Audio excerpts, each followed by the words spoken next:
Assalamu alaikum students. Engineer Zulfikar Ali here with another lecture of chemistry from chapter 3 atomic structure. Now moving on to second topic of this chapter, that is discovery of electron. And as we know, uh, discovery of electron, uh, last time we have studied Dalton's atomic model, which describes atomic structure a bit. Now we are moving, as we know, electron atom contains three fundamental particles that are electron, proton, and neutron. Atom में तीन तरह के particles होते हैं, electron, proton और neutron. So now here we are discussing how we know that electron is a fundamental particle of any atom or any matter. So in the year, according to our course curriculum and book, in the year 1897, a J.J. Thomson, scientist named J.J. Thomson, discovered electrons.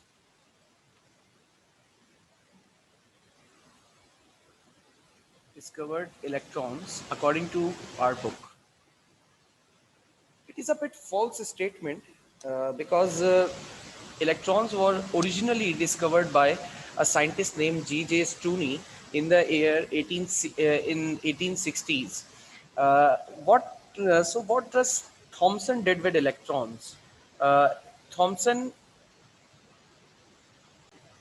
okay, so Thomson just verified or clarified some properties of electrons. Verified properties of electrons. So now here we have a simple experiment that he performed. He used a discharge tube. Acha. So what is a discharge tube? He used discharge tube. What does discharge tube means? He used discharge tube. Discharge tube is old form of tube light. Uh, in are home, हमारे घरों में जो बेटा एक light होती है, tube light, उसकी पुरानी मॉडिफाइड फॉर्म, पुरानी फॉर्म जो है वो डिस्चार्ज ट्यूब कंसिडर हो सकती है. So what does discharge tube consist of? Discharge tube consists of two electrodes that are called as anode and cathode. ठीक है. Cathode carries negative charge and anode carries negative charge, no, positive charge. हमारे घर में जो normal tubelight होती है, वो tubelight को अगर आप गौर करें तो ट्यूबलाइट का स्ट्रक्चर भी ऐसे ही होता है कि एक ग्लास बॉडी होती है. उस ग्लास बॉडी के दोनों कॉर्नर्स पर मेटल की दो प्लेट्स लगी होती हैं. अगर आप कभी ट्यूबलाइट पर गौर करें तो ग्लास बॉडी के दोनों कॉर्नर्स पर कैथोड और एनोड यानी कि दो इलेक्ट्रोड्स, मेटल प्लेट्स लगी हुई होती हैं जो कि करंट को कंडक्ट करवाती हैं. So how current is passed between these electrodes? uh, what is basic necessity for discharge tube for working? Here voltage is necessary. Voltage of about 10,000 volts is required for this particular experiment. And pressure here, pressure of gas. Why we are considering pressure?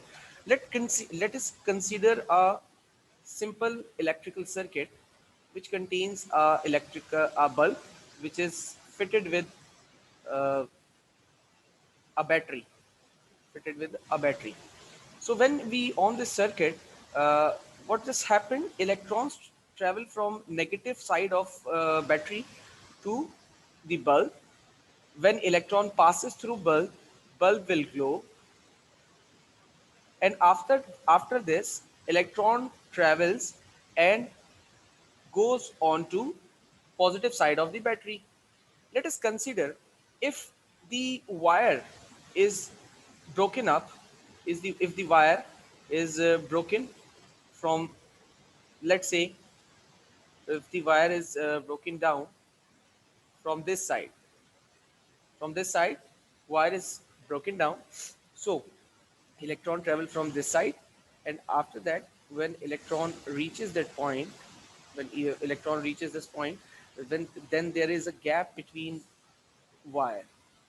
So there is a gap between wire.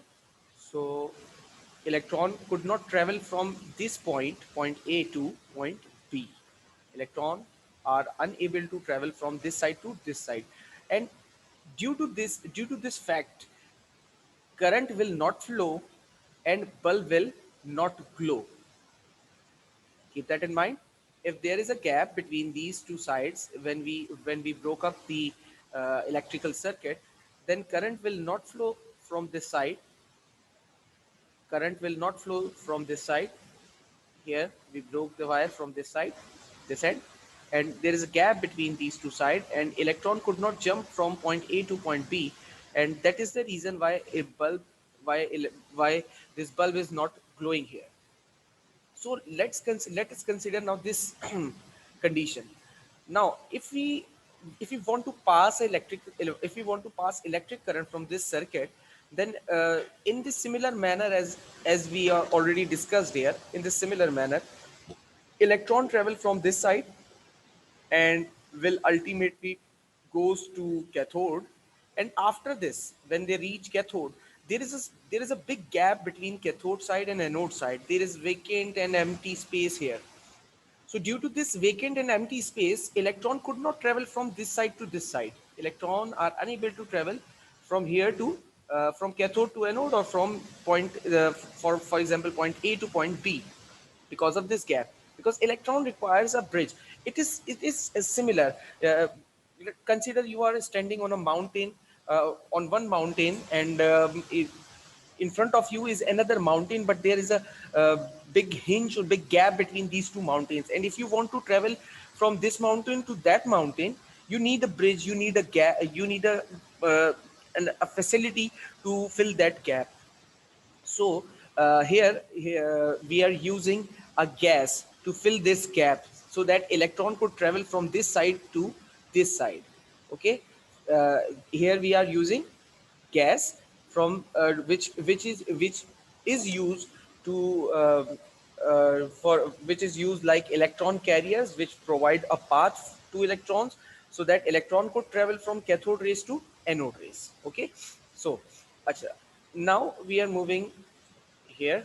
Now let let us see this. Now let us see.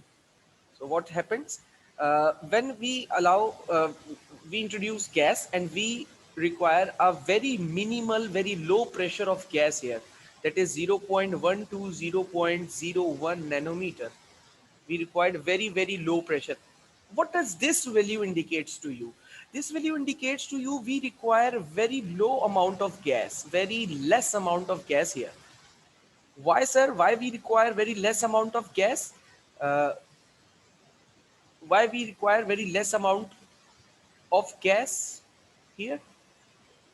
Because it is the reason, because because high amount of gas will restrict or restrain the flow of current. Restrict the flow of current. यहाँ पर अगर gas की amount मैं ज़्यादा रखूँगा बेटा, तो वो ज़्यादा अमाउंट जो गैस की अगर यहाँ पर होगी, तो वो इलेक्ट्रॉन को बजाय ट्रैवल करवाने के, बल्कि उनके रास्ते में रुकावट बन जाएगी। तो इस वजह से हम यहाँ पर गैस को बहुत कम मिकदार में रखते हैं। बहुत कम प्रेशर का मतलब क्या होता है? ये बहुत कम प्रेशर वैल्यू है, 0.1 से 0.1 नैनोमीटर। बहुत कम प्रेशर वैल्यू का मतलब है बहुत कम अमाउंट ऑफ गैस, ठीक है ना? और उसकी वजह मैंने आप लोगों को बता दी। अच्छा, ये जो वोल्टेज है, ये वोल्टेज बहुत हाई वोल्टेज होता है। अप्रोक्सीमेटली इसको अगर मैं आपको कॉमन एग्जांपल या कॉमन टर्मिनोलॉजीज में समझाऊं, तो हमारे घरों के पास ट्रांसफार्मर्स लगे होते हैं, पीएमटी जिसे हम कहते हैं। वो जो मुख्तलिफ साइज़ में आती हैं, वो पीएमटीज जो होती हैं, वो पीएमटी अगर जो सबसे छोटे साइज़ की पीएमटी होती है ना, उसका वोल्टेज 10,000 वोल्ट होता है। और इतना वोल्टेज घर एक घर तो बहुत ज़्यादा, बहुत कम बोल रहा हूँ मैं, पूरी पूरी 2-3 गलियाँ इतना वोल्टेज मतलब यूज़ करती हैं। इतना वोल्टेज पूरी पूरी जो एक गली होती है ना, एक गली में 10-20 घर तो होते हैं ना, तो 20-20 25-25 घरों को इतना वोल्टेज दिया जाता है। तो ये बहुत हाई अमाउंट का वोल्टेज है। कॉमनली हमारे घर में जो वोल्टेज आ रहा होता है वो 220 वोल्ट होता है। याद रखिएगा, 220 वोल्ट हमारे घरों में आ रहा होता है, और यहाँ पर जो वोल्टेज यूज़ हो रहा है वो 10,000 वोल्ट है। ठीक है, Okay, now what is voltage? Sir, we have heard about current, but now what is voltage? It is simple, beta.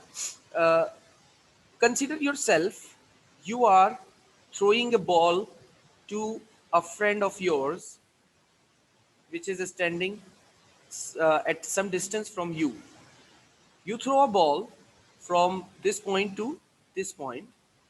For this particular throw, you require some force. You require some force. You throw this ball by means of some force. In the same manner, if you want to travel electron from point A to point B, you also require some force that can throw this electron from point A to point B, and this force is called as voltage. क्या है बात बात यह है कि बेटा, अगर आपके पास कोई बॉल है और अगर आपका कोई दोस्त आपसे कुछ दूरी पे खड़ा है, आप उस बॉल को अपने दोस्त तक फेंक रहे हो, तो आपको किसी फोर्स की जरूरत है। बिना फोर्स के आप बॉल फेंक नहीं सकते।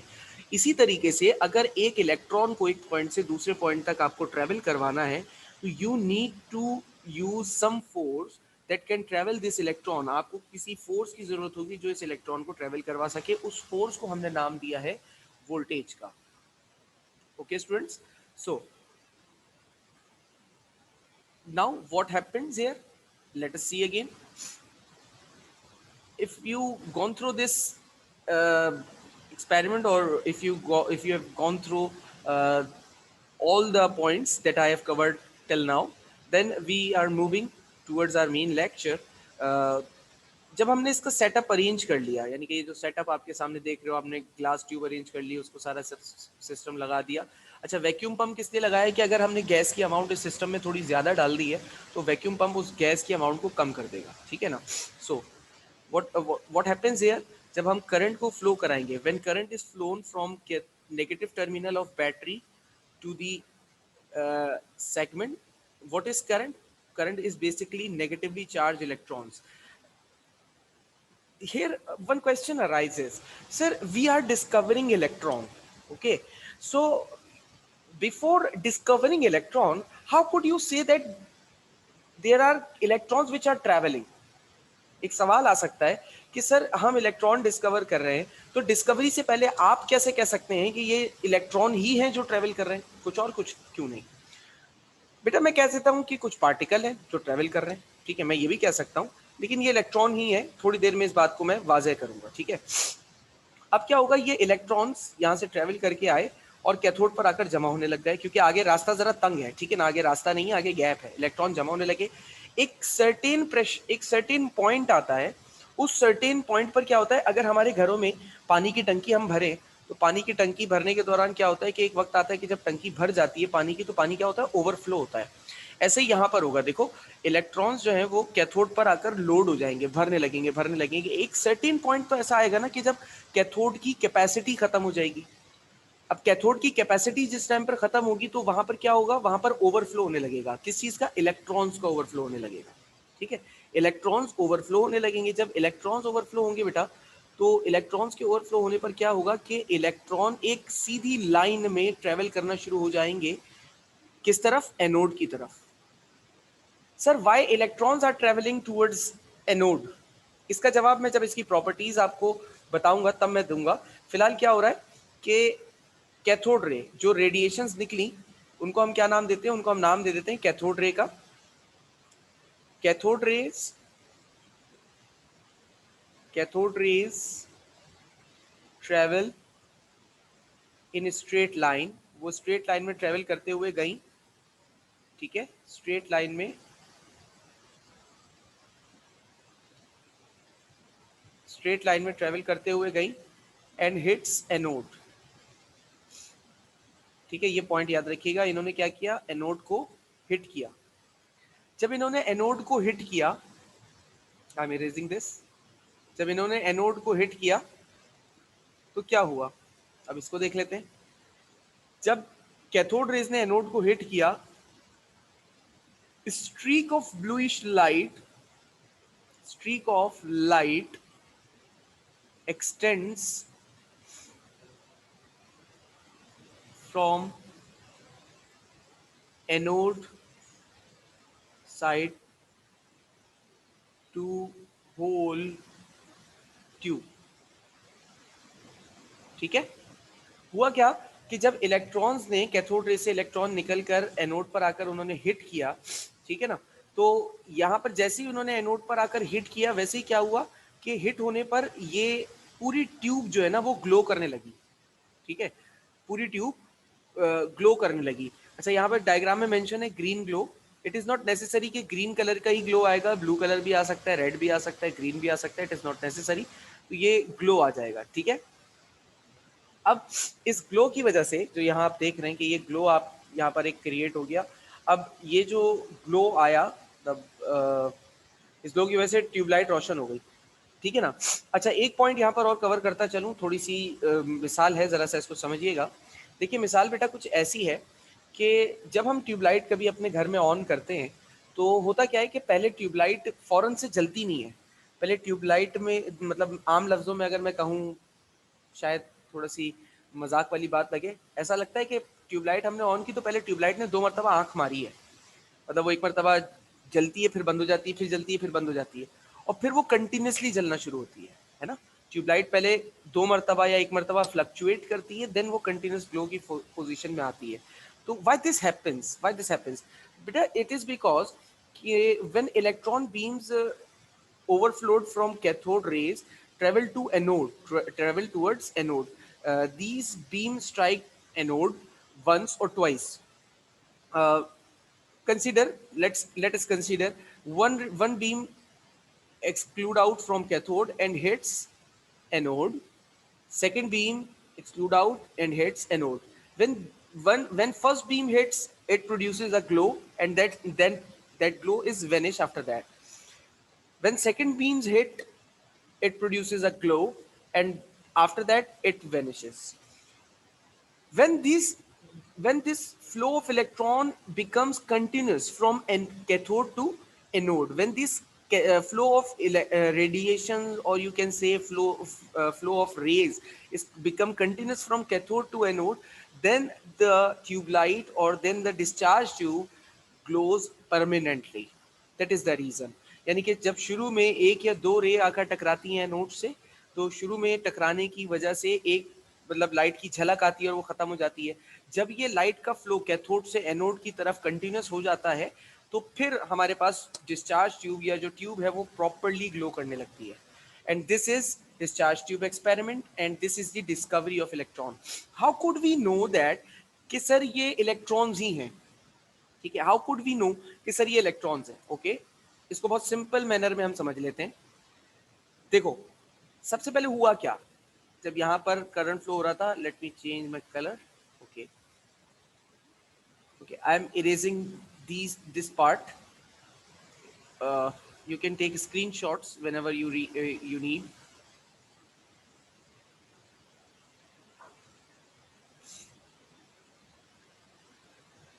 Okay, so how could we know that, sir, these are electrons and these are negatively charged? But it is very simple. Keep that in mind. Always keep that in mind, that positive attracts negative, or you can say negative attracts positive. Positive repel positive, and negative repel negative. What does it means? Opposite charges always attracts each other and same charges always repel each other.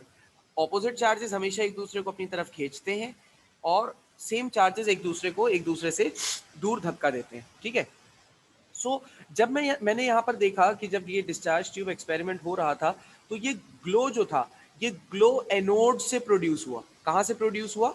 यानी tubelight में glow anode side से produce हुआ और वो पूरी discharge tube के अंदर फैल गया, और इसकी रोशनी तो हमारे पूरे कमरे में भी फैल जाती है, ऐसा ही है ना। लेकिन ये ग्लो स्टार्ट कहाँ से होता है? ये ग्लो स्टार्ट होता है बेटा एनोड साइड से। So what does this mean? It means कि कुछ यहाँ पर एनोड साइड पर कोई चीज आई जो आकर टकराई होगी, और उसके बाद ही ये ग्लो प्रोड्यूस हुआ। It means that.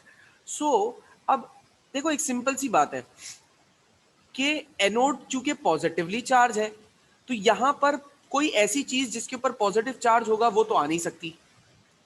अब यहां पर कौन सी चीज आएगी? यहां पर सिर्फ वही चीज आ सकती है बेटा जिसके ऊपर नेगेटिव चार्ज हो। जिस चीज पर नेगेटिव चार्ज होगा वही चीज इस पर आ सकती है। पॉजिटिव चार्ज को तो ये अपने से दूर ही धक्का दे देगा। अच्छा सर, ऐसा भी तो पॉसिबल है ना, ऐसा भी तो पॉसिबल है कि ये जो चीज आकर इस एनोड से टकराई होगी वो उस पर कोई चार्ज ना हो। कोई चार्ज ना हो तब भी तो आकर टकरा सकती है। ठीक है, एक वक्त को मैं आपकी इस बात को मान भी लेता हूं, जबकि ये अनकंसिडरेबल है because battery contains two terminals that are positive and negative. ठीक है ना, एक वक्त को मैं मान भी लेता हूं कि ऐसा है। तो it is very very simple बेटा। आप एक काम ऐसा कर लें कि आप अगर ये न्यूट्रल चार्ज है, फॉर एग्जांपल ये न्यूट्रल है, तो आप ऐसा कर लें कि आप ये जो एनोड आपने यहाँ सामने लगाया है आप इसको यहाँ साइड में भी लगा दें, इधर साइड में भी लगा दें। इस तरीके से एनोड जो पॉजिटिव प्लेट्स है ना उनको आप 2-3 जगह लगाकर देख लें। अगर अगर ये ग्लो यहाँ पे प्लेट आपने लगा दी है, न्यूट्रल प्लेट लगा दी है, ठीक है ना, न्यूट्रल प्लेट लगा दी है, कोई न्यूट्रल प्लेट लगाई है। अब अगर कोई न्यूट्रल प्लेट लगाने पर फॉर एग्जांपल यहां से करंट जनरेट हो रहा होता है इन प्लेट्स के पास से, तो मैं कहता कि ये न्यूट्रल चार्ज है। क्योंकि न्यूट्रल चार्ज चीज जरूरी थोड़ी पॉजिटिव की तरफ जाए भाई, न्यूट्रल तो इधर भी जा सकती है, न्यूट्रल तो सर इधर भी जा सकती है, न्यूट्रल तो इधर भी जा सकती है, न्यूट्रल तो पीछे भी जा सकती है, न्यूट्रल तो कहीं भी जा सकती है।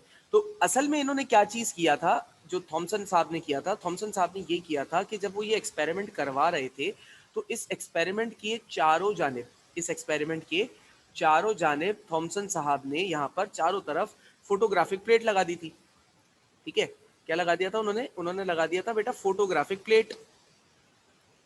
फोटोग्राफिक प्लेट, अच्छा फोटोग्राफिक प्लेट क्या होती है? यहाँ पर फोटोग्राफिक प्लेट का फंक्शन देख लीजिए। यहाँ पर उन्होंने क्या लगा दी? Photographic plate. What is photographic plate? Photographic plate आप इसको जानते हैं, पुराने जमाने में कैमरा आते थे बेटा जिसके अंदर नेगेटिव डलता था, एक रोल डालते थे हम, रील डालते थे और फिर उसके ऊपर पिक्चर्स क्लिक होती थी। या आम लफ्जों में जो आजकल आप देखते होंगे एक्सरे रिपोर्ट आती है ना, तो एक्सरे रिपोर्ट जिस ब्लैक कलर की शीट पर आती है ना उसे कहते हैं फोटोग्राफिक प्लेट। ठीक है, प्लेट का मतलब हर मर्तबा खाने वाली प्लेट नहीं होता। ठीक है, तो फोटोग्राफिक प्लेट क्या है? वो जो एक्सरे की जो ब्लैक ब्लैक सी एक स्क्रीन पर रिपोर्ट आती है ना उसको हम फोटोग्राफिक प्लेट कहते हैं। अच्छा, अब वो कैसे इन चीजों को डिटेक्ट कर लेता है? फोटोग्राफिक प्लेट की एक खासियत होती है, it can detect, it can detect any invisible radiation. ये किसी भी किस्म की इनविजिबल रेडिएशंस को डिटेक्ट कर लेते हैं बेटा, किसी भी किस्म की। अब अगर मैंने यहाँ चारों तरफ फोटोग्राफिक प्लेट लगाई हुई है, देखो मैंने थोड़ी देर पहले क्या कहा कि जो न्यूट्रल पार्टिकल होगा वो पॉजिटिव की तरफ जाए ये जरूरी नहीं है। पॉजिटिव की तरफ जा सकता है लेकिन जाए ये जरूरी नहीं है। तो ये पॉजिटिव की तरफ गया, ठीक है, हमने बोला कि सर न्यूट्रल भी हो सकता है, तो इसको यहाँ से निकल के ये यहाँ पर भी आ सकता था, ये यहाँ पर भी रेडिएशन आ सकती थी, ये इधर भी जा सकती थी, पीछे भी आ सकती थी, कहीं भी जा सकती थी। लेकिन जब इन्होंने इस फोटोग्राफिक प्लेट को देखा तो फोटोग्राफिक प्लेट पे किसी किस्म का कोई ऐसा निशान नहीं मिला इनको जो इस बात को साबित करे कि कोई रेडिएशन आकर यहाँ पर कहीं टकराई होगी। तो इसका मतलब ये हुआ कि ये जो भी चीज है ये न्यूट्रल नहीं है, क्योंकि न्यूट्रल होती तो किसी भी डायरेक्शन में चली जाती। पॉजिटिव होती तो कभी भी एनोड की तरफ नहीं आती, क्योंकि एनोड तो इसको खुद से दूर धक्का दे देता। अब सिर्फ एक ही चीज बचती है, वो क्या? कि ये नेगेटिव पार्टिकल है। ठीक है, ये क्या है? ये नेगेटिव पार्टिकल है जो सिर्फ और सिर्फ एनोड की तरफ आया। और इस नेगेटिव पार्टिकल को, इस नेगेटिव पार्टिकल को हमने लफ्ज इलेक्ट्रॉन का नाम दिया। What does this word electron means? This word electron means kid of electricity. Word electron means kid of electricity, because electricity जो भी हमारे पास प्रोड्यूस होती है वो इस इलेक्ट्रॉन की वजह से ही हो सकती है या होती है। So that's all from my side. If you have any questions, you can ask me via WhatsApp or my email address. You all have both of these options. Any question regarding this topic will highly appreciated. Thank you. Allah Hafiz.